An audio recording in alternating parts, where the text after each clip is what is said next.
What up mga solid subscribers? So ngayon guys, manonood po tayo ng updates po sa ating mga lima, no? And syempre si SB Edit sa pinapanood natin guys, no?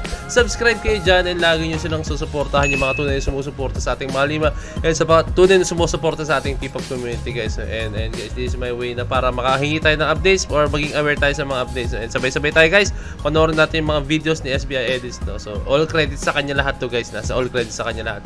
So lagyan ko na lang description down below. So ayun lang guys, without further ado, let's all watch this. Edits. Fresh, new and major updates about SB19. Before anything else, please make sure to subscribe to our YouTube channel and click the bell button for more SB19 subscribe. updates.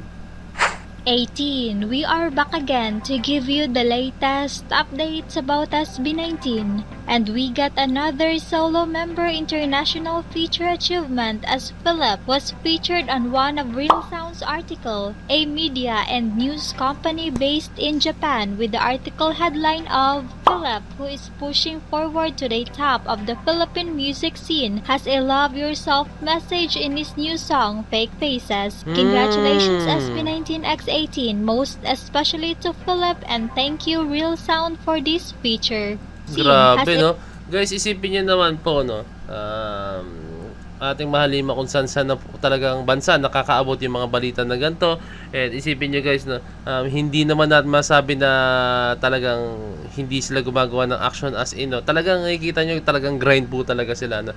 Pinapakita nila guys na hindi po talaga kayo matatalo or hindi totoo yung sinasabi na kahit gumawa ka ng action is walang mangyayari. Tenyo, sobrang sipag nila, sobrang determinado nila, sobrang pagpupursigan nila. Ito po yung natatanggap nila ngayon, no? Kaya kayo dyan guys, no, sa mga gustong umasense or gustong mag-improve pa po ang inyong estado, no, kailangan nyo po talagang mag-grind, no, para hindi ko masasabi agad na mag-international kayo tulad ng sa SB19, no, pero at least sa sarili mo, no, like kung ano man yan, kunyari regarding sa work, kunyari sa family or ano man, basta step by step lang yan guys, no, keep moving forward. Yun lang, basta tuloy-tuloy lang ang pag-abante nyo, no.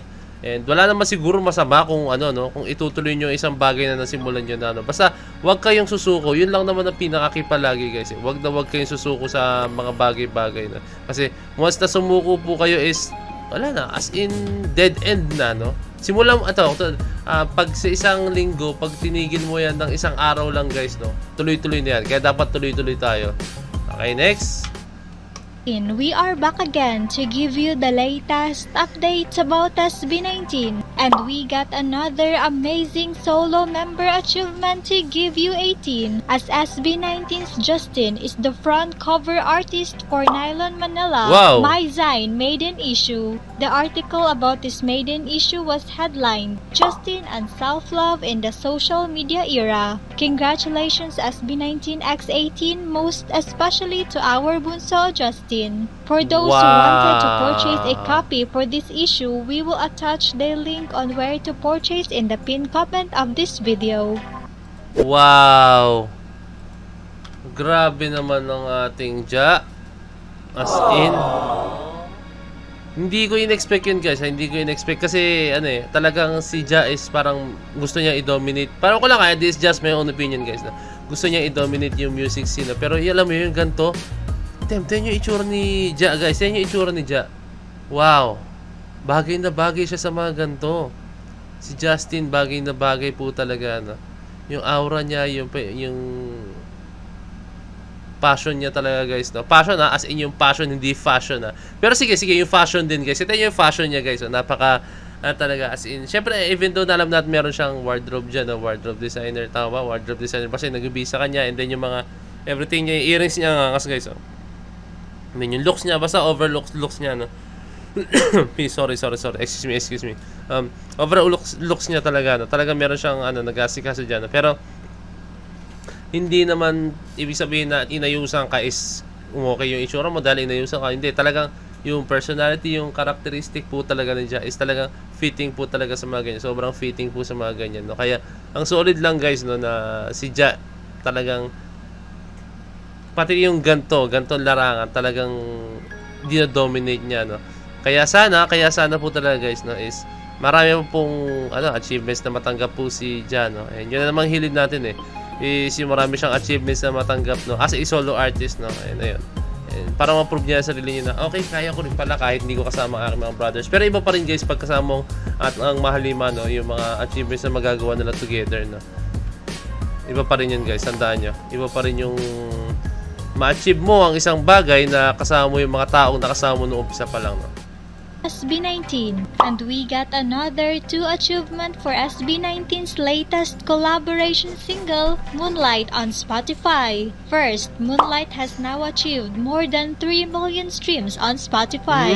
Second, their song Moonlight charted on Spotify's New Music Friday global chart, sitting at number 40. Wow. Congratulations SB19X18. We are reminding everyone to keep on streaming and purchasing Moonlight in all music streaming platforms. Guys, ako kasi hindi nyo masisi kung ba't sobrang nag-trending po talaga yung Moonlight ngayon, no? Just like yung mga nakaraang kanta ng SB19. Actually, lahat naman ng kanta ng ating Mahalima talaga nag-trend po talaga guys, no? Pero hindi nyo masisisi po ang ating Mahalima kung bakit sobrang nag-trend po yung mga kanta nila, no? Dahil din po yan sa sa utak nila. Sobrang malaro po talaga ang utak nila, no? Isama nyo po talaga yung steps nila guys. Alam nyo naman yung Moonlight. Para sa akin guys, ito yung pinaka-favorite kong dance routine ng SB19 na so far, no. Itong Moonlight, no. Kasi alam niyo na, panoorin niyo po sa mga dance practice ko, yun, panoorin niyo po doon. Makikita niyo po kung bakit itong Moonlight po yung pinaka-favorite ko, no. Isang music video, unang kita ko doon, damn, blown away ako. And then dun sa dance practice, na blown away na naman ako guys, no. Grabe talaga yung ating Mahalima, no. Kaya sana po talaga is magkaroon pa po ng live performance na. And gusto ko po talaga makita.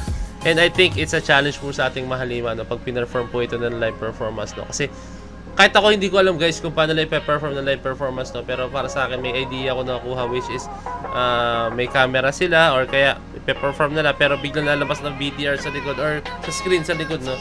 Yung nakababa sila, yung nagtatating silang gano'n.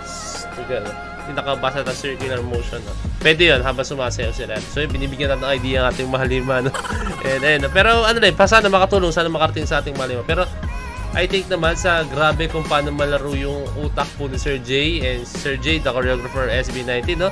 Sir J, sa mga hindi nakakaalam, siya po yung former member po ng XB Jensen guys, no.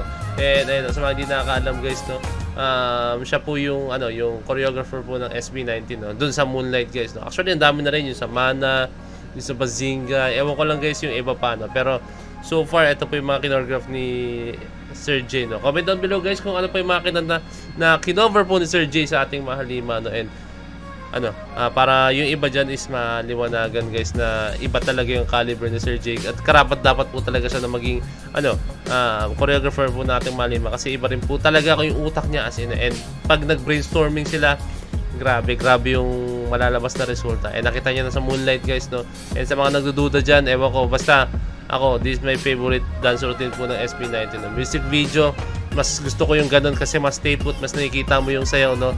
And yung essence ng nung isang, kung gano'n ka grabe yung sayaw mo, dapat wag mo itapon, like, hindi naman tapon yung term, pangit yung tapon yung term. Pero parang ganyan, wag mo itabi, isang tabi, or wag mong hayaan na hindi makita ng mga tao. Dati pakita mo. Kaya gusto ko yung mga shots nila na talagang stay put lang, tapos more on sayaw po talaga, no. Para sa akin, that's a very genius idea. Galing natin Mahalima. So yun lang guys, no. DC Point signing out. Peace, G.